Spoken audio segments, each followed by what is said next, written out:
இப்போ நாங்கள் lemon rice செய்கிறதுக்கு, அதாவது எலுமிச்சம் சாதம் செய்கிறதுக்கு என்னென்ன பொருட்கள் தேவைன்னு நாங்கள் பார்க்கலாம். பாருங்க, முதல்ல எங்களுக்கு தேவை இந்த ரைஸ், அதாவது சோறு எங்களுக்கு வேண்டும். நீங்கள் வந்து சோறு வந்து நீங்கள் வந்து நான் வந்து எடுத்திருக்கிறேன் ஒரு இந்த மாதிரி ரைஸ் குக்கரில் வார அந்த கப்பால் 2 கப் சம்பா ரைஸ் எடுத்து வச்சிருக்கிறேன். நீங்கள் உங்களுக்கு எந்த அளவு தேவையோ அந்த அளவுக்கு நீங்கள் எடுத்து வச்சுக்கொள்ளலாம். நான் 2 கப் சம்பா ரைஸ் எடுத்திருக்கிறேன். நீங்கள் உங்களுக்கு என்ன ரைஸ் வேணுமோ அந்த ரைஸில் நீங்கள் செய்து கொள்ளலாம். அதோட எங்களுக்கு தேவையானது தாளிப்புக்கு வந்து ஒரு டீஸ்பூன் கடலைப்பருப்பு, 1 டீஸ்பூன் உளுத்தம்பருப்பு, பாருங்க உளுத்தம்பருப்பு, கடலைப்பருப்பு 1 டீஸ்பூன், அதோட 1/2 டீஸ்பூன் கடுகு, 1/2 டீஸ்பூன் சீரகம், ஒரு 4 காஞ்ச மிளகாய் எடுத்து வச்சிருக்கிறேன் நான். உங்களுக்கு காஞ்ச மிளகாய் கூட வேணும்னா நீங்க கூட போட்டுக்கொள்ளலாம். அதோட கொஞ்சமா நிலக்கடலை, அதாவது வேர்க்கடலை, கொஞ்சமா வேர்க்கடலை, அதோட ஒரு கொஞ்சமா கஜு, அதாவது முந்திரி பருப்பு ஒரு கொஞ்சம் எடுத்து வச்சுக்கொள்ளுங்க. அதோட 4 பச்சை மிளகாய். நான் இந்த ஃப்ரோசன், இங்க எங்களுக்கு கருவேப்பிலை கிடைக்காது, நான் ஃப்ரோசன் கருவேப்பிலை தான் வச்சிருக்கிறேன். அதோட 4 பச்சை மிளகாய், கொஞ்சம் கருவேப்பிலை, 4 பச்சை மிளகாய், அதோட ஒரு இந்த அளவு எலுமிச்சம் பழம், அதாவது தேசிக்காய் வந்து 2, இந்த அளவு தேசிக்காய். உங்களுக்கு புளிப்பு எவ்வளவு தேவையோ அந்த அளவுக்கு நீங்க எடுத்துக்கொள்ளலாம். 2 தேசிக்காய், நான் இந்த அளவு 2 தேசிக்காய் எடுத்து வச்சிருக்கிறேன். அதாவது சாறு எடுத்து வச்சிருக்கிறேன். 2 தேசிக்காய் சாறு எடுத்து வச்சிருக்கிறேன். இப்ப நாங்க எப்படி செய்யறதுன்னு பார்க்கலாம். இப்ப நாங்க தாளிக்கிறதுக்கு என்னென்ன போடுறேன்னு பார்ப்போம். கொஞ்சமா எண்ணெய், அதாவது நான் சன்ஃப்ளவர் ஆயில் பாவிக்கிறேன். நீங்க வந்து நல்லெண்ணெய் பாவிக்கிறேன்னா பாவிக்கலாம். உங்களுக்கு என்ன எண்ணெய் விருப்பமோ அந்த எண்ணெயை பாவிங்க. அதோட கொஞ்சமா எண்ணெய் விட்டு, எண்ணெய் சூடான உடனே முதல் கடுகு போட்டு, கடுகு வெடிச்ச உடனே கடலைப்பருப்பு, உளுத்தம்பருப்பு, சீரகம் எல்லாம் உண்டா போடலாம். முதல் கடுகை போட்டுட்டு, கடுகு வெடிச்ச உடனே கடலைப்பருப்பு, உளுத்தம்பருப்பு, சீரகம், அதோட இந்த காஞ்ச மிளகாய் எல்லாம் போட்டு நல்லா வதக்கி எடுக்கணும். எல்லாத்தையும் நல்லா ஒன்று வதக்கி எடுக்கணும். கடுகு வெடிச்ச உடனே ஒரு பொன்னிறமா வரும் மட்டும் நாங்க இதை வதக்கி எடுக்கணும். அதோட நிலக்கடலையும் போட்டு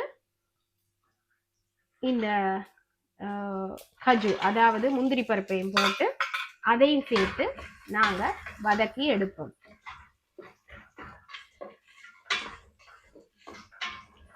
அதாவது தாளிச்சு நாங்க எடுப்போம். தாளிச்சிட்டு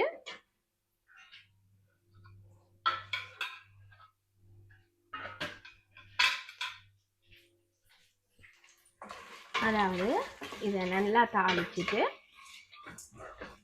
கொஞ்சம் பொன்னிறமா வரட்டும்.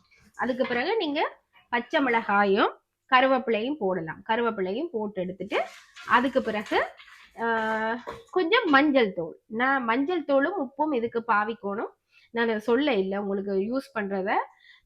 மஞ்சள் தூளும் உப்பும் நீங்க ரைஸ் சமைக்கலையே மஞ்சள் போட்டு சமைக்க போறீங்கன்னா மஞ்சள் போட்டு சமைக்கலாம்.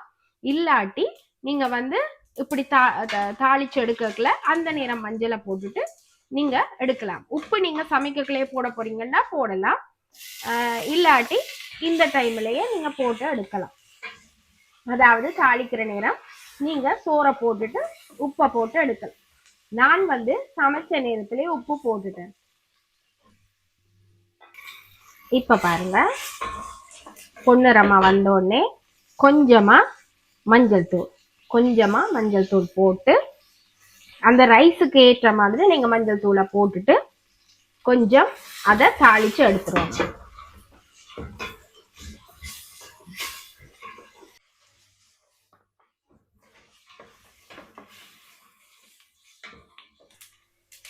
இப்ப பாருங்க,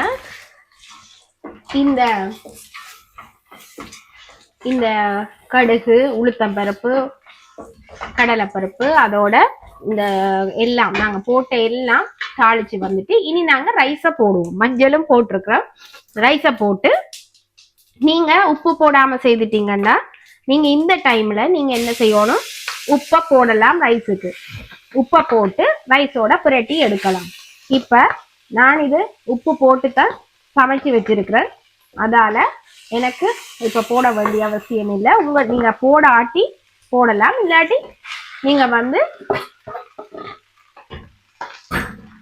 சமைக்கிற நேரமே போட்டு சமைச்சு எடுத்துடலாம். சில பேர் மஞ்சளை போட்டு சோறை தாளிச்சு எடுப்பாங்க, சோறை சமைச்சு எடுப்பாங்க.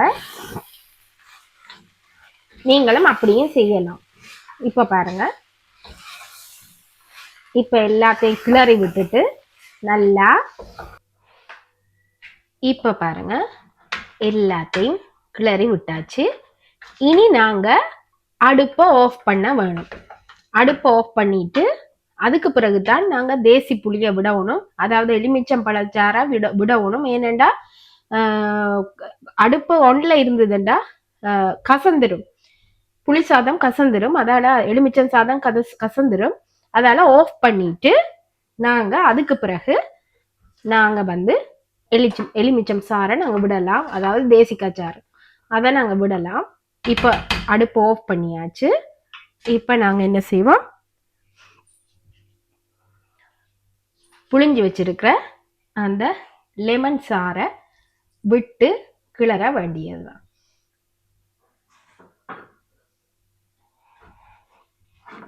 கொஞ்சம் கொஞ்சமா விட்டு நீங்க உங்களோட புளிப்புக்கு ஏற்ற மாதிரி, உங்களோட டேஸ்ட்டுக்கு ஏற்ற மாதிரி நீங்க வந்து விட்டு கிளறி எடுக்க வேண்டியதுதான்.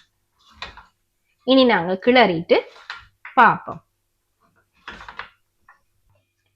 இப்ப பாருங்க இந்த லெமன் ரைஸ் எப்படி வந்திருக்குன்னு நீங்களும் செய்து பார்க்கலாம். நான் சொன்ன முறையிலேயே செய்து பாருங்க, நல்ல டேஸ்டியா இருக்கும். நீங்க இந்த ரைஸோட உங்களுக்கு என்ன விருப்பமோ, கத்திரிக்காய் கறியோ என்ன என்ன உங்களுக்கு என்ன விருப்பமோ, அப்பளமோ ஏதோ வச்சு நீங்க சாப்பிடலாம். இது நல்ல டேஸ்டா இருக்கும். சுவாமிக்கு பிரசாதமாகவும் நீங்க வைக்கலாம். வடிவா நீங்க இதை செய்து ட்ரை பண்ணி பாருங்க. நாங்க இன்னொரு வீடியோல சந்திப்போம்.